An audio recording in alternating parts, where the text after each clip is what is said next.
L-Arċisqof Paolo Cremona u l-Isqof Charles Scicluna ħabbru li l-Papa Benedittu XVI innomina l-Eċċellenza tiegħu Monsinjur Aldo Cavalli bħala Nunzju Apostoliku l-ġdid ta' Malta. Monsinjur Cavalli huwa Arċisqof titolari ta' Vibo Valencia u sa issa Nunzju Apostoliku fil-Kolombja.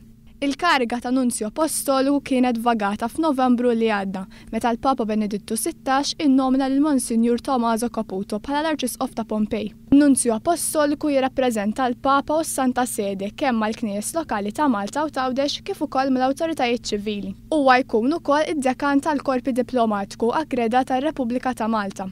In-Nunzju l-ġdid mistenni jasal Malta f'April. F'din il-konferenza tal-aħbarijiet l-isqfijiet tkellmu wkoll dwar it-tla pastorali tagħhom għar-Randan li se tinqara fil-Knejjes kollha ta' Malta u Għawdex. L-ittra pastorali titratta dwar iż-żmien ta' talb u l-karità biex l-insara jifhmu aħjar dak li ta' bilħaq jagħmilhom insara. Fi kliem l-isqfijiet bit-talb nersqu aktar qrib Alla u nidħlu f'relazzjoni mal-Alla. L-isqfijiet uraw id-dispjaċir tagħhom li ħafna persuni qegħdin jinqatgħu mill-komunità Nisranija u mill-Qudies.